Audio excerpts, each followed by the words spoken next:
ब्रह्मा जी महाराज देखिए बैठे हैं और भगवान कहते हैं कि देखो ब्रह्मा जी, मेरा जो यथार्थ स्वरूप है उसका मैं परिचय आपसे करवाता हूँ। और भगवान ने चतुश्लोकी भागवत का सुंदर ज्ञानोपदेश उनको दिया। महाराज इस चतुश्लोकी भागवत में 4 श्लोक हैं। हम लोग उन्हीं भगवान का ध्यान करते हुए इन श्लोकों का गान करते हैं। पहला श्लोक कहते हुए भगवान कहते हैं कि अहमेव शमेवाग्रे नान्यद्यत् सदशत्परं पश्चादहं यदेतच्च यो वसिष्येत सोऽस्म्यहं ऋतेर्थं यत् प्रतीयेत न प्रतीयेत चात्मनि तद्विद्यादात्मनो माया यथा भासो यथा तमः यथा महान्ति भूतानि भूतेषु च वचेस्मनो प्रविष्टान्य प्रविष्टानि तथा तेषु न तेष्वहम् एतावदेव जिज्ञासं तत्त्वजिज्ञासुनात्मनः अन्वयव्यतिरेकाभ्यां यत् स्यात् सर्वत्र सर्वदा। चतुश्लोकी का ज्ञान जो है भगवान ब्रह्मा जी को करवाया। पहले श्लोक में भगवान कहते हैं कि देखो ब्रह्मा, यह जितना भी चराचर जगत जो दृश्यमान तुमको जो कुछ भी दिख रहा है, यह जब नहीं था तब भी मैं था। यानी भगवान इस सृष्टि के आदि में थे और जब बोले यह सृष्टि नहीं है या कुछ भी नहीं है तब भी मैं हूँ, तो भगवान का एक नाम बंधुओं अनादि है। भगवान का एक नाम अनादि हुआ क्योंकि भगवान से आदि में कोई नहीं है। और यह दृश्यमान चराचर जब जगत है या बनने वाला है तब भी मैं रहूंगा, और जब यह प्रलय को प्राप्त हो जाएगा, जब इसका नाश हो जाएगा तब भी मैं रहूंगा। यानी भगवान जो है भूत, वर्तमान और भविष्य तीनों काल में है, त्रिकालाबाधित भगवान है। अहमेवा समेवाग्रे नान्यद्यत् सदशत्परं पश्चादहं यदेतच्च यो वसिष्येत सोऽस्म्यहम्। भगवान ने अपना दिव्य स्वरूप बताया कि देखो मैं त्रिकालाबाधित हूँ। भगवान सृष्टि के आदि में है, भगवान सृष्टि के मध्य में, और जब सृष्टि का अंत हो जाएगा तब भी है भगवान रहेंगे।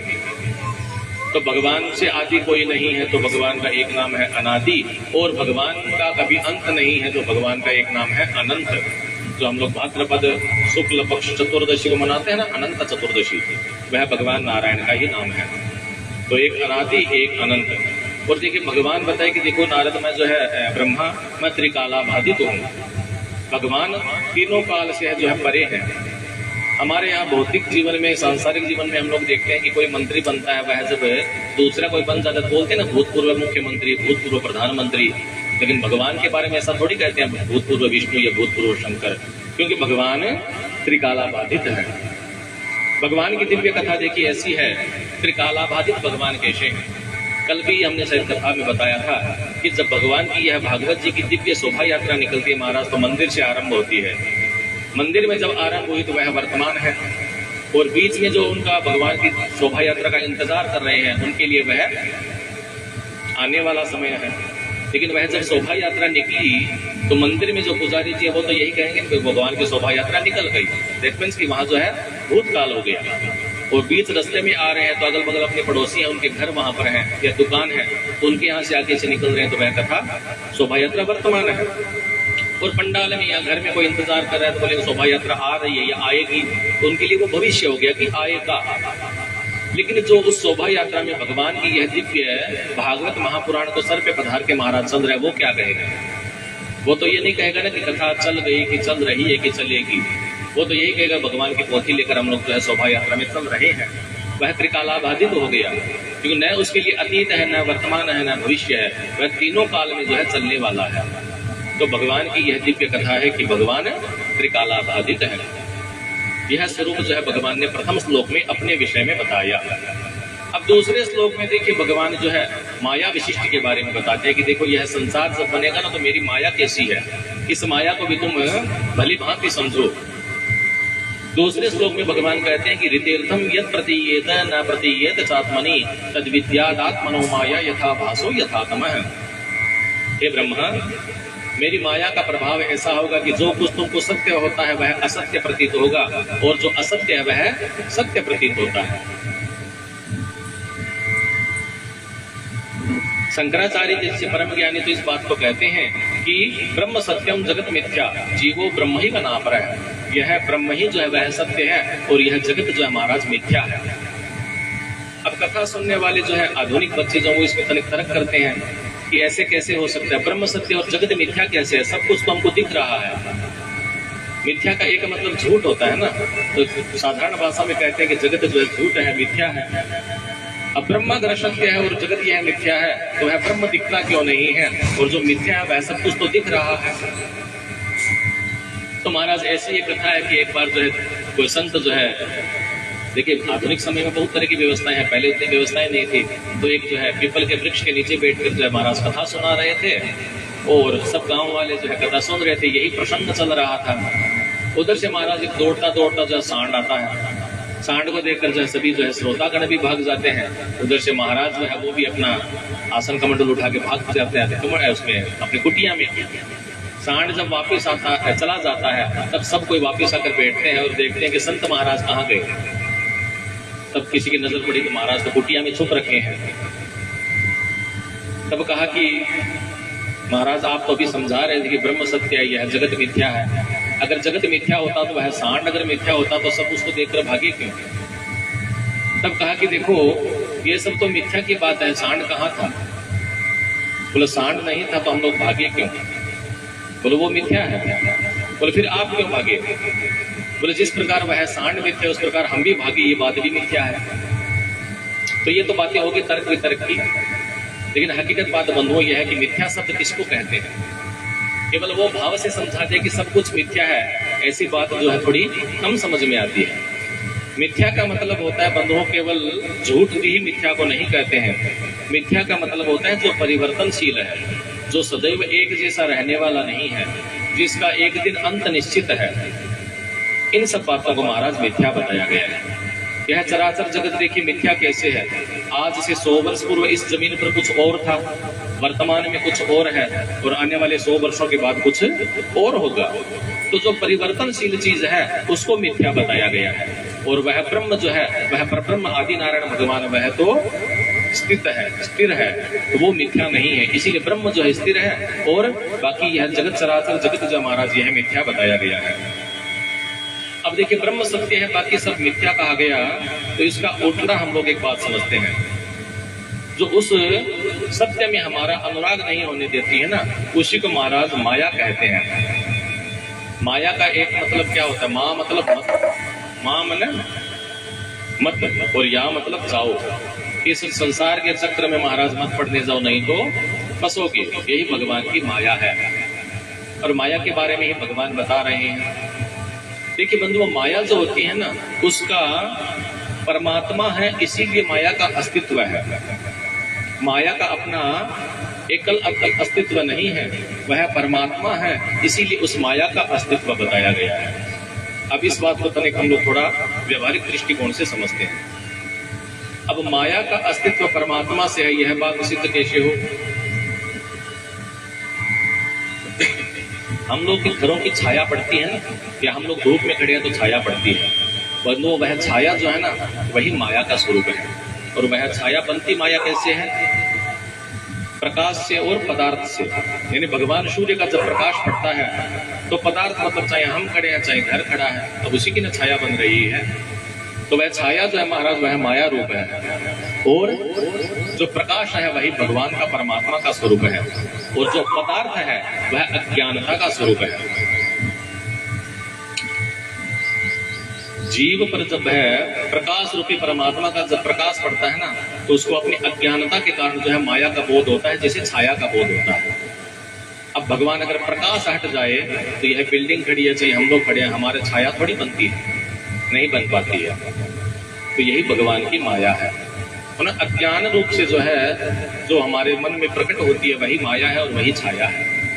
क्योंकि छाया का एकल अस्तित्व नहीं हुआ ना। अगर प्रकाश नहीं पड़ेगा तो जो पदार्थ है, चाहे हम खड़े हैं चाहे बिल्डिंग है, उसका जो छाया बनती है वो बिना प्रकाश के कभी नहीं बनेगी। तो माया का महाराज एकल अस्तित्व नहीं है।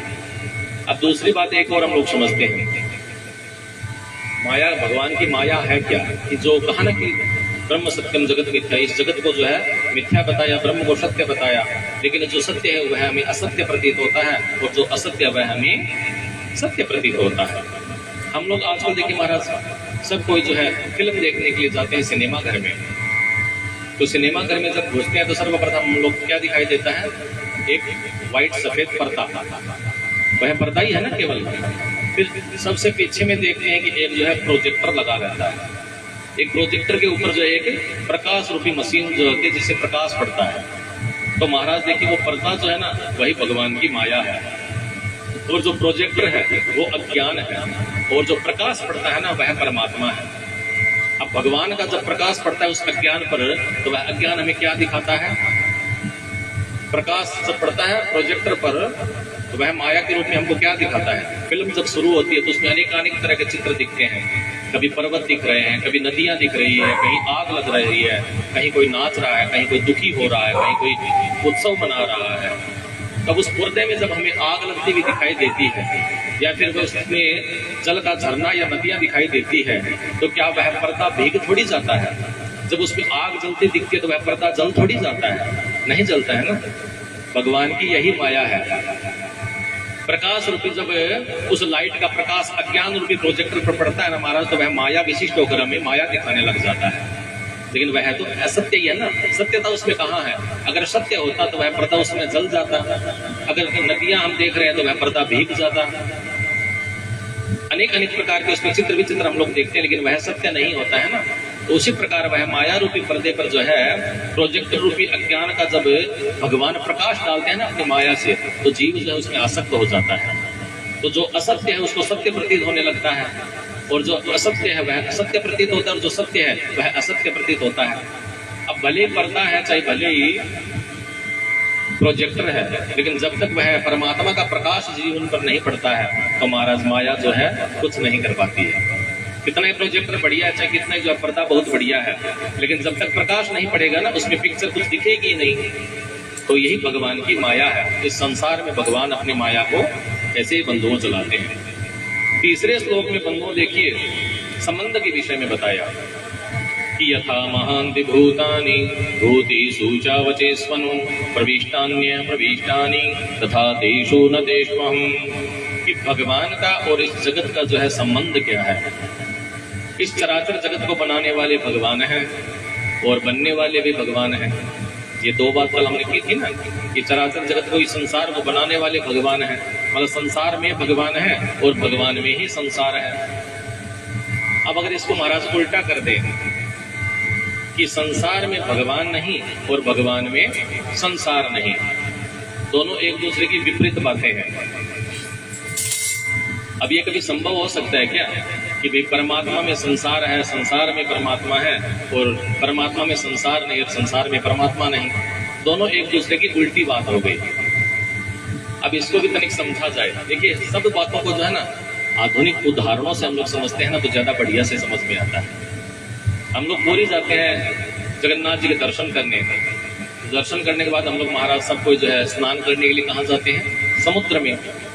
अब समुद्र में आप लोग एक बात गौर किए होंगे कि जल और तरंग दो चीज है। जब जल का उद्वेग बढ़कर आता है तो वह तरंग का रूप लेता है, यानी जल उछलता है ना महाराज। तो जल और तरंग जो है दो चीजें हैं। अब जल में तरंग है, जल में तरंग है कि जल जब आता है उछाल लेके तो उसमें तरंग उठती है, और तरंग में जल है कि जो तरंग जो उठ रही है उसमें जल ही है ना। जल में तरंग है और तरंग में जल है। एक बात तो ये सिद्ध हो गई। अब हम आपको कहते हैं कि तरंग में जल नहीं और जल में तरंग नहीं, इसको कैसे समझेंगे? जब पानी महाराज शांत हो जाता है तो जल तो स्थिर रहता है, लेकिन वह तरंग हट जाती है। जल में तरंग नहीं, अब तरंग नहीं है ना, और तरंग में जल नहीं। अब अगर वह तरंग जब हट गई तो कायदा से देखा जाए तो जल भी नहीं रहना चाहिए, लेकिन जल तो फिर भी रहता है।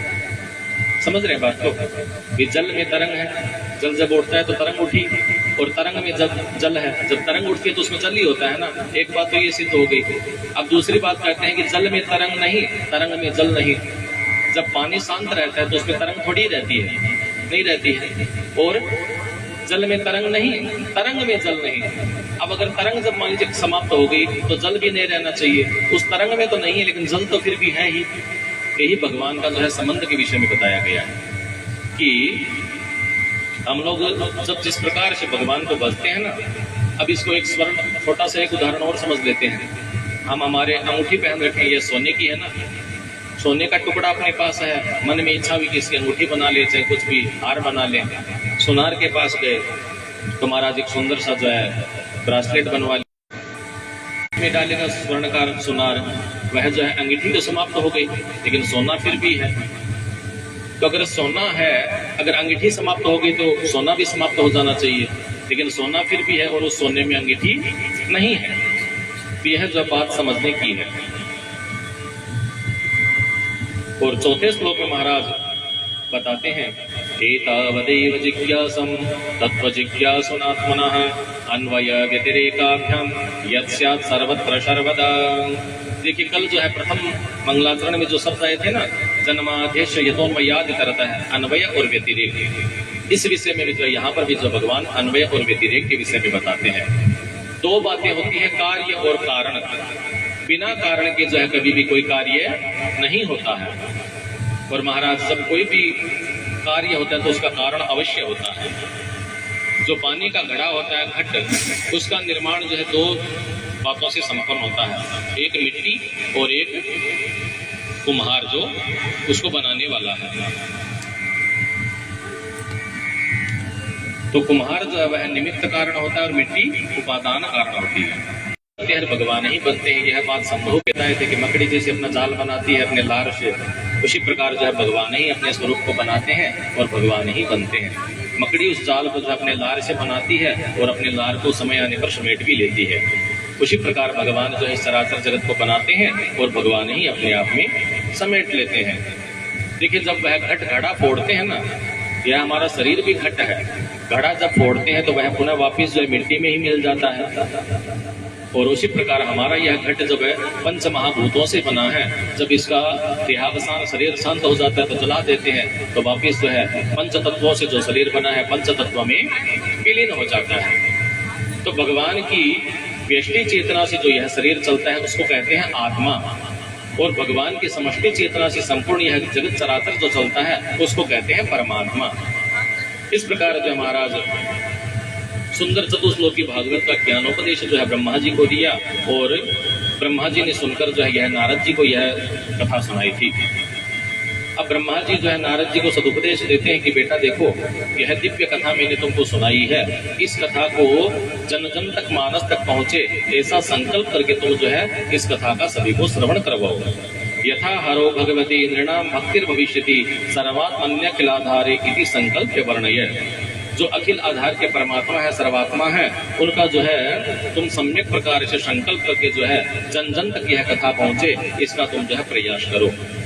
अब संकल्प शब्द आता है महाराज, संकल्प हम लोग पूजा में करते हैं ना, 3 बार वहां भगवान आदि नारायण का नाम बोलते हैं, विष्णु विष्णु विष्णु हो, तो त्रिकालाबाधित जो भगवान है उनका नाम लेकर संकल्प का मतलब होता है सम्यक कल्पना।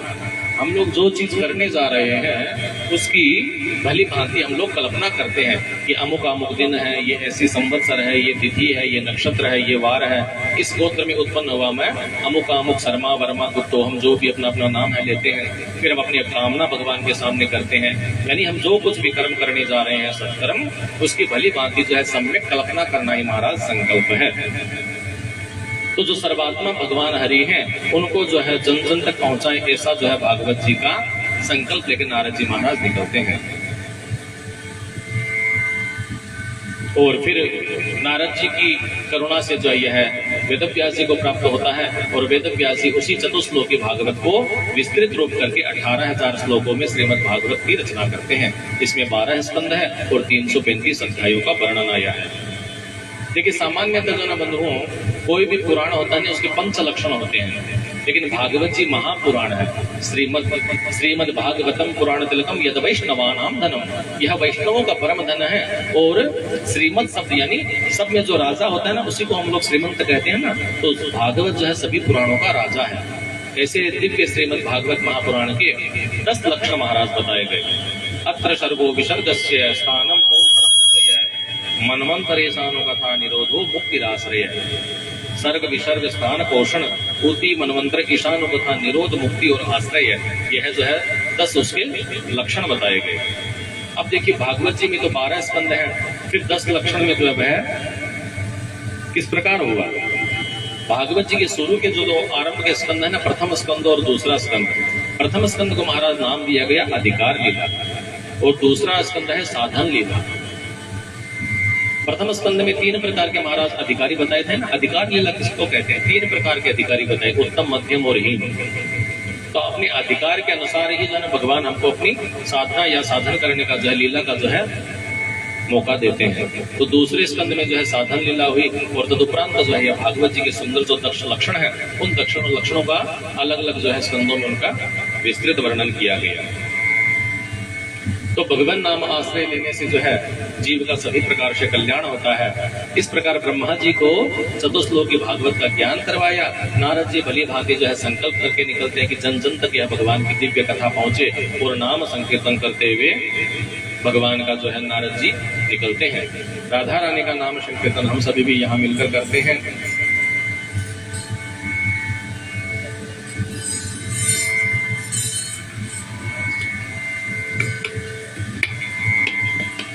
क्योंकि देखिए जीवन में जो है ना बंधुओं, भगवान का नाम का आश्रय जो है ना हमें इस मोह माया के जाल से दूर करता है। चतुश्लोकी भागवत जो श्रवण किए उससे हमको यह हमें भी समझना चाहिए कि भगवान ने अपने स्वरूप का बोध कराया, भगवान ने अपनी माया का बोध कराया, इस जीव और जगत और संसार भगवान का जो क्या संबंध है उसके बारे में बताया। और जो संत महापुरुष जो अन्वय व्यतिरेक इस चीज को समझ ले कि भगवान ही सर्वव्यापक है, इस चीज को अगर जीव को समझ में आए वह माया के मोह से दूर हो जाता है। नारद जी महाराज जो है भगवान का जो है संकीर्तन करते हुए आगे बढ़ते हैं और भली बात यह है संकल्प करते हैं कि जन जन तक यह कथा पहुंचे। इस नाम आश्रय को लेकर नारद जी महाराज जो है सर्वप्रथम वेदव्यास जी महाराज को सिखाए। यह बात भी है हम आपको बताए कि वेदव्यास जी महाराज को जो है भगवान नारद जी की करुणा से जो है यह कथा प्राप्त हुई और उन्होंने इस कथा का जो है विस्तार किया। 18,000 श्लोकों में इस कथा का 12 स्कंद 335 अध्याय है, जिसका जो है आश्रय लेकर नारद जी महाराज आज भगवत नाम कीर्तन करते हुए हम लोग भी राधा रानी के नाम का आश्रय लेते हैं।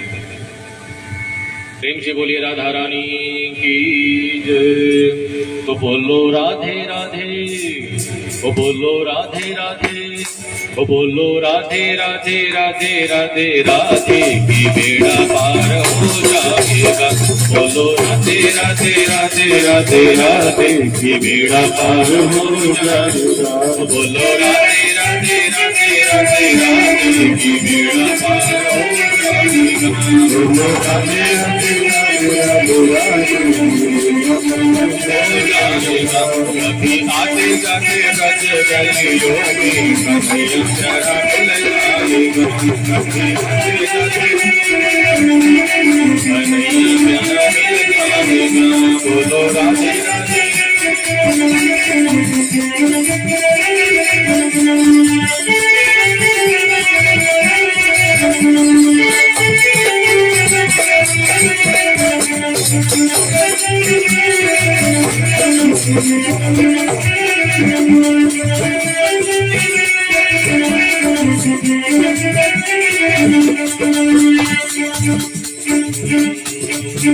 राधा के बिना श्याम दीजिए भी तो कैसे, राधा के बिना श्याम दीजिए भी तो कैसे, राधा के बिना श्याम दीजिए भी तो कैसे, दिए के बिना रोशनी न आए जैसे, दिए के बिना रोशनी न आए जैसे। यदि राधा राधा नाम बोला बेकार हो जाए, यदि राधा राधा बेकार हो जाए। बोलो राधे राधे, बोलो राधे राधे राधे राधे।